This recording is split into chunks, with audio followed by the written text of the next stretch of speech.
રાધેશ્યામ વિદ્યાર્થી મિત્રો 22 નંબરનો પ્રશ્ન છે સ્મૃતિના તબક્કા. તો સ્મૃતિના તબક્કા 3 છે.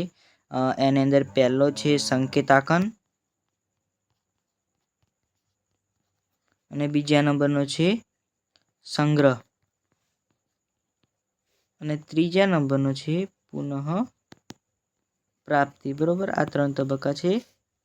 તમે નોટબુક લઈને બેસજો જેથી તમે નોટ કરી શકો. અને એની પછીનો પ્રશ્ન છે ભારતીય દર્શનશાસ્ત્રમાં વ્યક્તિત્વના કયા 3 પ્રકાર પાડવામાં આવે છે? તો એની અંદર 3 પ્રકાર છે. કયા કયા? તો જોઈએ, સાત્વિક, બીજા નંબરનો છે રાજસી અને ત્રીજા નંબરનો જે છે એ છે તામસી. બરોબર, આ 3 પ્રકાર છે. અને એના પછીનો પ્રશ્ન છે કે અષ્ટાંગ યોગના પ્રણેતા કોણ હતા? તો અષ્ટાંગ યોગના પ્રણેતા હતા પતંજલિ મુનિ. કોણ હતા? પતંજલિ મુનિ. પતંજલિ મુનિ અષ્ટાંગ યોગના પ્રણેતા હતા. અને વિભાગ સી જોઈએ તો વિભાગ સી આપણને ટોટલ 20 માર્ક્સનો રહેવાનો છે, જેમાં આપણને કુલ 14 પ્રશ્નોમાંથી 10 પ્રશ્નોના જવાબ આપવાના હશે. બરોબર, અને એ પ્રશ્નમાં જે દરેક પ્રશ્ન છે ને એના 2 માર્ક્સ રહે છે. અને એની અંદરથી આપણે ફક્ત 10 પ્રશ્ન લખવાના છે 14માંથી. બરોબર, આ થોડા મોસ્ટ આઈમ્પી પ્રશ્ન છે.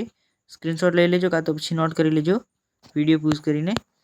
અને પછી છે સેક્શન ડી. સેક્શન ડીમાં આપણને કુલ 21 માર્ક્સનો આ સેક્શન રહેવાનો છે, જેની અંદર પ્રત્યેક પ્રશ્નના 3 ગુણ રહેશે. બરોબર, અને જે પ્રશ્ન નંબર 39 થી 48 છે એટલે કે ટોટલ 10 પ્રશ્નો છે. 10 પ્રશ્નોમાંથી આપણે 7 પ્રશ્નોના આન્સર આપવાના છે અને પ્રત્યેકના 3 ગુણ રહેશે. એટલે કે 3 આપણે જો 7 લખશું તો 7 તાલી 21, ટોટલ 21 માર્ક્સનો વિભાગ રહેશે. બરોબર, જેની અંદર આ આઈએમપી પ્રશ્ન છે, જોઈ લેજો. 2025નું પેપર છે. હા, અને આની એક ખાસિયત એ છે સેક્શન ડી માટે અને ઈ માટે કે આની અંદર જે 48મા નંબરનો પ્રશ્ન છે એ કેસ સ્ટડી આધારિત છે. બરોબર, કેસ સ્ટડી આધારિત આ પ્રશ્ન લેવાય છે, જેની અંદર આપણે પેરેગ્રાફ કે પછી કોષ્ટક આપેલું હશે. એની અંદરથી આપણને નીચેના જે પ્રશ્ન હશે પેટા પ્રશ્ન સેક્શન ડીમાં 3 હશે અને સેક્શન ઈ માટે 5 પ્રશ્ન રહેશે. બરોબર, જે આપણે અંદરથી જોઈને લખવાના રહેશે, જે આપણને બેઠા માર્ક્સ અપાવશે.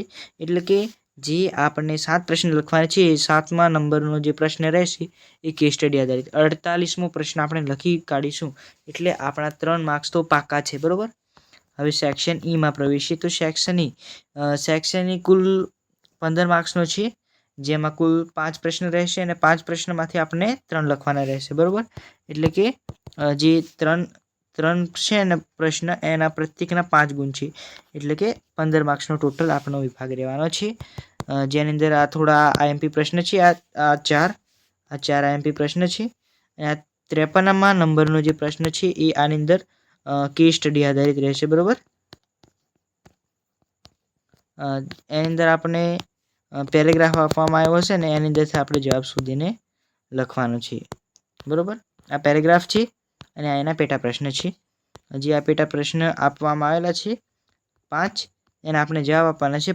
આની અંદર પ્રત્યેકનો 1 માર્ક્સ રહેશે. બરોબર, જેથી આપણને ફાયદો થાય. અને આ કેસ સ્ટડી આધારિત પ્રશ્ન ખૂબ જ ઉપયોગી છે, કારણ કે જો આપણે એની અંદર તો પ્રશ્નના જવાબ જોઈને લખી કાઢીશું તો પછી આપણને બેઠા માર્ક્સ મળી જવાના છે 5 તો એ માર્ક્સ આપણને જે વિદ્યાર્થીઓ નબળા છે એમના માટે તો ખાસ પાસિંગ કહેવાય, કારણ કે આની અંદરથી કેસ સ્ટડી આધારિત 8 માર્ક્સનું છે. એટલે કે 8 માર્ક્સ તો એ બેઠા અને બીજા જે 8 એટલે સમથિંગ 15 માર્ક્સ 10-15 માર્ક્સનું જે બીજું કરવાનું છે. એની અંદર આપણે પ્રશ્ન લખી કાઢીશું એટલા માટે આપણે આવી જશે ને વિકલ્પ જે 16 માર્ક્સના છે.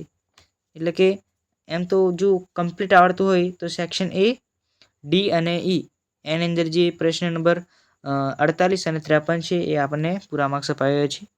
તો આગળના વિડીયોમાં મળીશું હવે. Thank you.